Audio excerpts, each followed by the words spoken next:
بسم الله الرحمن الرحيم الحمد لله والصلاة والسلام على رسول الله وعلى آله وصحبه أجمعين أما بعد. Inshallah, today we are going to conclude the chapter of the fiqh of fasting, and this is going to be the end of our fiqh class as we started back in last year after Ramadan. We went through Tahara, we went through Salah. After that, we did zakah, we did fasting, and then this is the end of the fasting session, inshallah.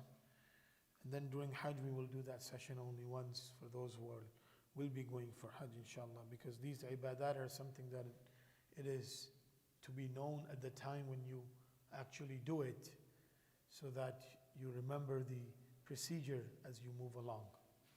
So we are going to be talking about the Makorohat, the dislike acts of fasting. If you chew upon something which is unflavored while you're fasting, then your fasting becomes makruh, because this is to to take care of the needs of hunger. Person is chewing, so that becomes a means of a person making his fast makruh and dislike. To taste any articles of food or drink, this is to taste, not to eat, not to consume, is considered makruh.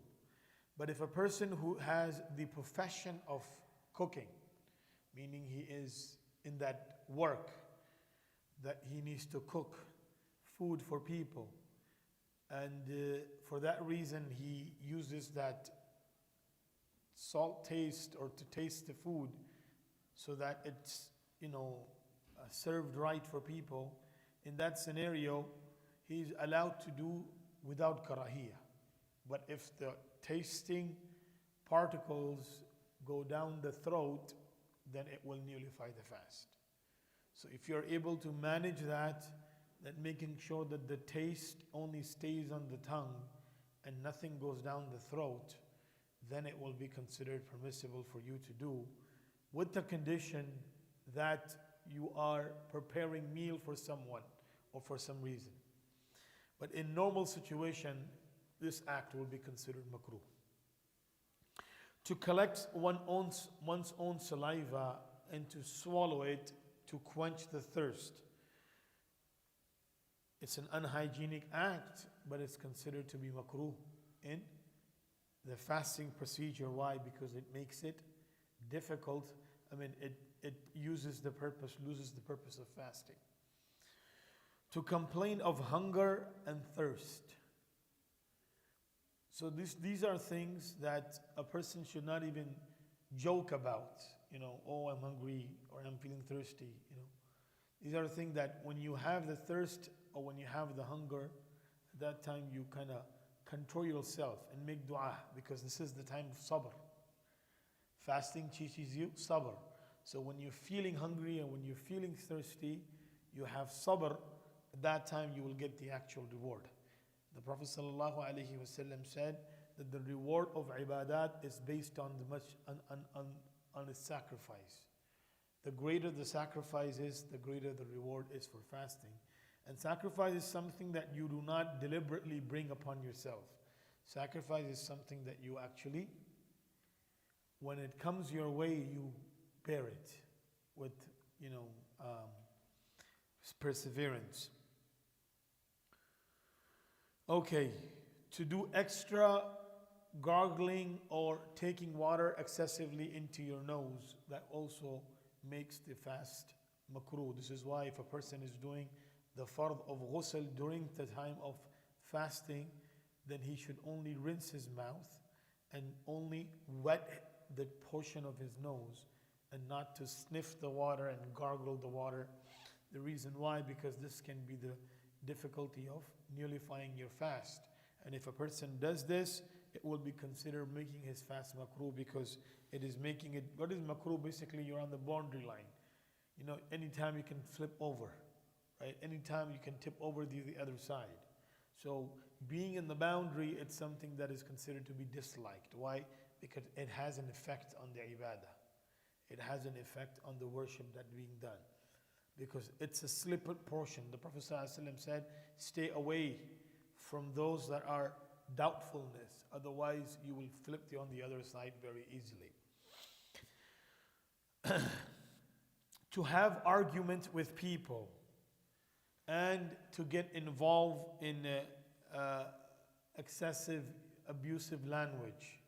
These acts make the fasting makruh. So if a person has an argument with someone, that will make the fasting makruh. To backbite about someone or to lie to someone, lying during fasting makes the fasting makruh, dislike. Okay, now the actions that do not break the fast. So if a person is eating or drinking forgetfully, this does not nullify the fast. Eating what is between the teeth and less than the size of a chickpeas. So something that came out from your tooth and you ate it without taking it out, a small amount, it can be considered as non-breaker of the food. So tasting the leftover food after you have taken the food and the iftar time, suhoor time ended, but you still have the taste in your mouth, and if you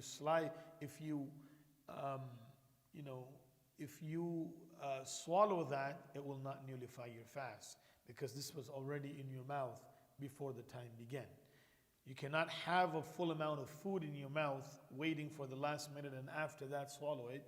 But if you have particles left in your mouth, that can be ma'fu anhu, it can be forgiven and does not nullify the fast. Any type of dust or smoke entering into your throat does not nullify the fast. Similarly, if a mosquito or a fly goes onto your throat, does not nullify the fast. Swallowing few drops of tears or sweat does not nullify the fast. So if you're sweating and accidentally something falls on your tongue, this will not nullify the fast.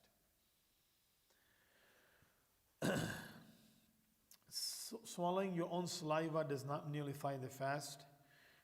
Swallowing vomit, if you are about to vomit but you swallow it back down, this will not nullify your fast. Brushing teeth without toothpaste does not nullify. Even with toothpaste, does not nullify your fast as long as you are confident that nothing of it will go down your throat.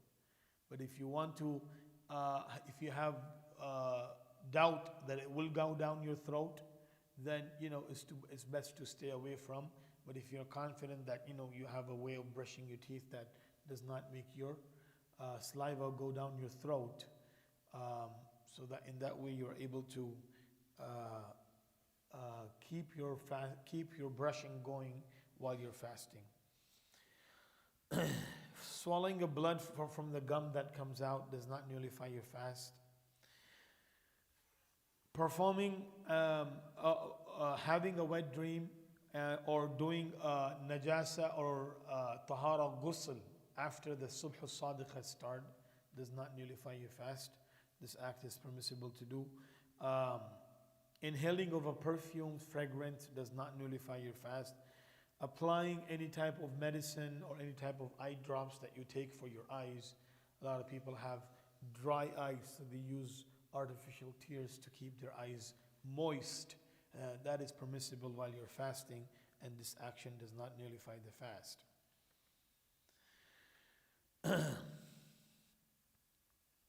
Applying perfume on yourself or deodorant, going for a blood test, any type of blood test, taking a vaccination, taking your vaccine or any type of injection that you take does not nullify your fast. Similarly, if a person who is a diabetic and he has to take insulin through injection, so he can do that while fasting and does not nullify the fast. Unless there is other complications where he has to do other things, and then that's the difference. But he can take the insulin through the injection while he's fasting, and that does not nullify the fast of a person. Okay, now if a person, he is old and he's not able to fast. So there is two types of illnesses. The first illness is a temporary illness, that you have it for now, but you know that you will you will get cure afterwards from it.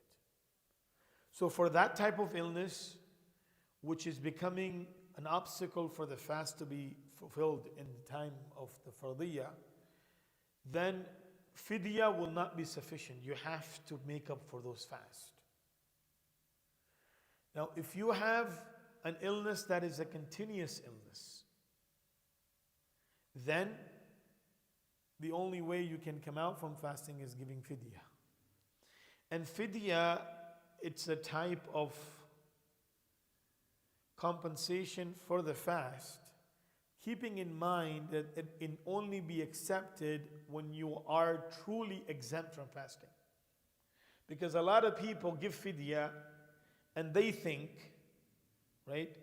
They think that even though I have the ability to fast, but I prefer not to fast and I can give fidya. But fardiyah is for everyone except those who are physically not able to fast.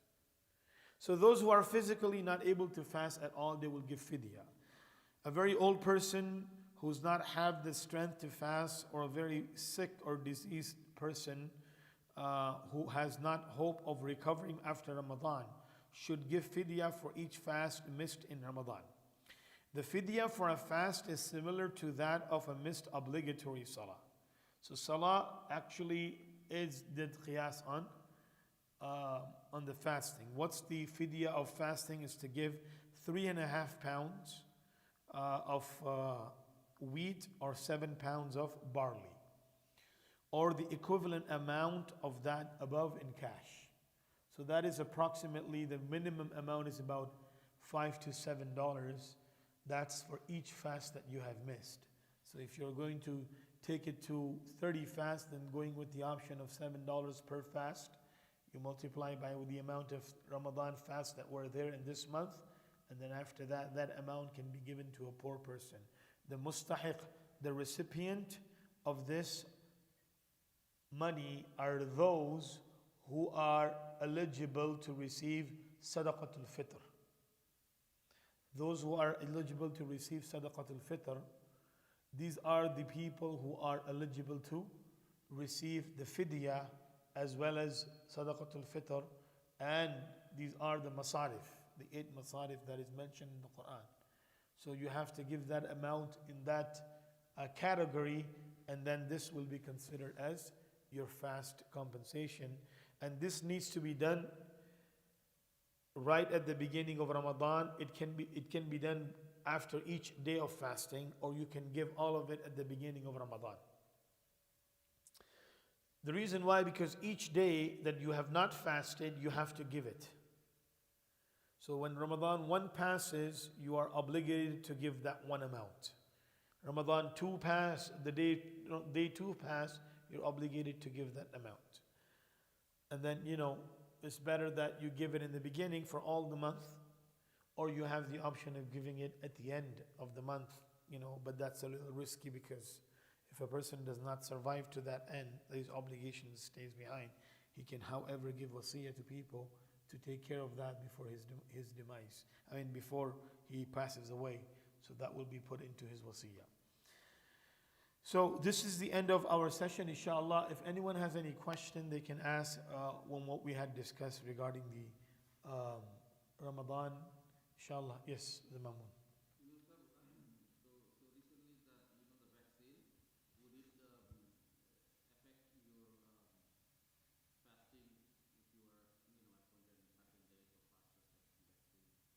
So if you're taking the vaccine during fasting, it does not nullify your fast. It doesn't affect your fast in any day.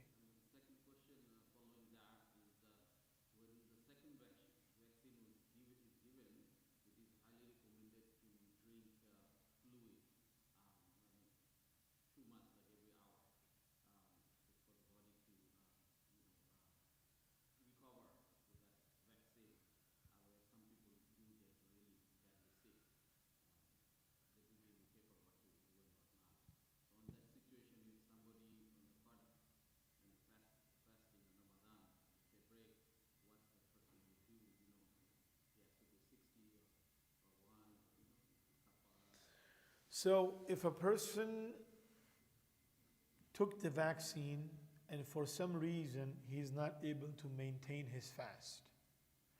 So taking a vaccine is permissible, understand? Now the reaction after vaccine, it's not confirmed because every body reacts it differently. Everybody's second dose is different reaction, okay? So that situation is not confirmed. This is why the situation will be affected as the first one, and that is permissibility. Now, after you've taken the vaccine and for some reason you're not able to maintain it to your health, you start feeling weak or you start having problems or you have to drink water, otherwise you become dehydrated, then you are allowed to break this fast and then make up for the fast after Ramadan. This is called qada no kafara, meaning you have to make up for it, but there will be no sin involved. You will not be held accountable that why did you break your fast? Okay? The reason why, because the permissibility is given to take the vaccine. Now, if you want to delay it and take it to after Ramadan, thinking that, it might be a different reaction for my body, that's your personal preference. It has nothing to do that this is more fadila and this is less fadila. No. Because jaiz is jaiz, permissible is permissible. But if you want to take it to the, after Ramadan and you want to do it at that time, that's your personal preference. It's not up to decide this. The Sharia has given you the permissibility of take the vaccine, and it also has given you the permissibility of breaking your fast if you need to, right? If you need to, then. So in that scenario, you should break the fast after you have taken the vaccine, not before you take the vaccine. The reason why, because you have to have the illah for the fardiyah to be broken. And the illah is your health. So when your health is being affected, then of course you can, break the fast and take care of that, inshallah.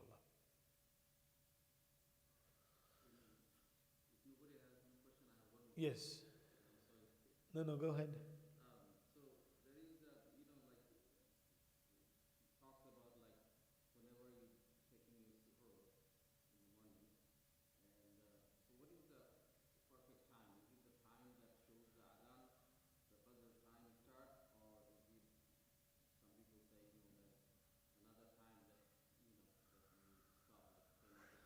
Okay. The best way to understand this is Tulu' al-Fajr. That's what the Quran says, right?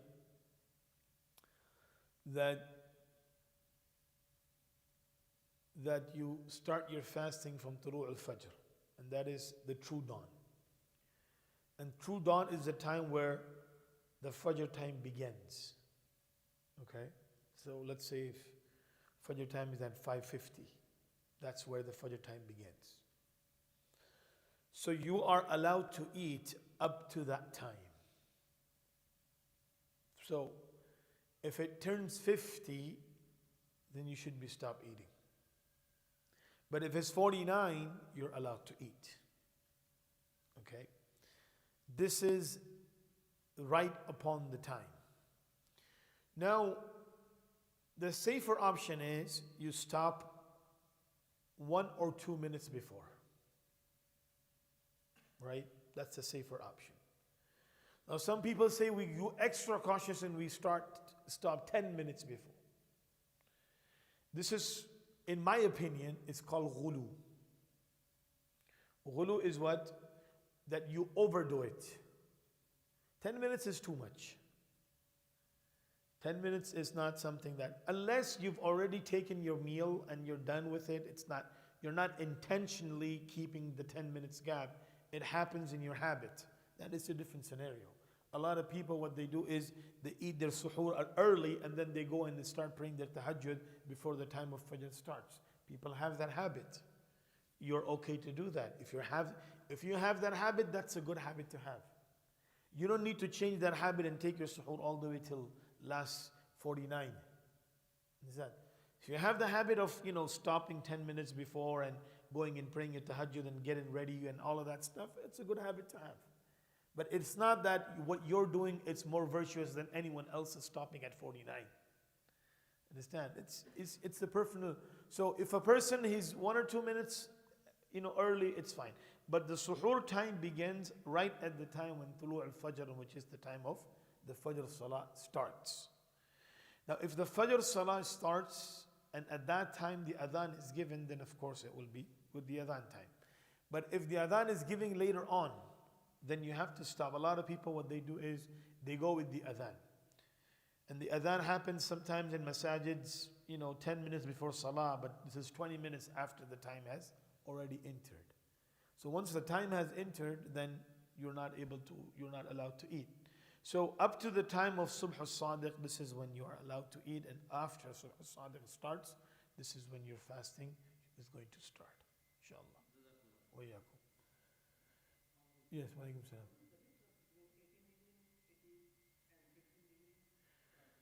So 18 degrees and 15 degrees are basically two different types of calculation methods. That from the night until the Fajr time begins. What is the calculation method? So the calculation method on the match of 18 degrees versus 15 degrees. 18 degrees is 20 minutes prior to the 15 degrees. So basically what the time is, that it's an hour and 15 minutes or hour and 30 minutes or 35 minutes before sunrise. That's the difference. Now, what the Masjid Calendar is, that is based on the 15 degrees, because that's what all the masajids do. They have 15 degrees.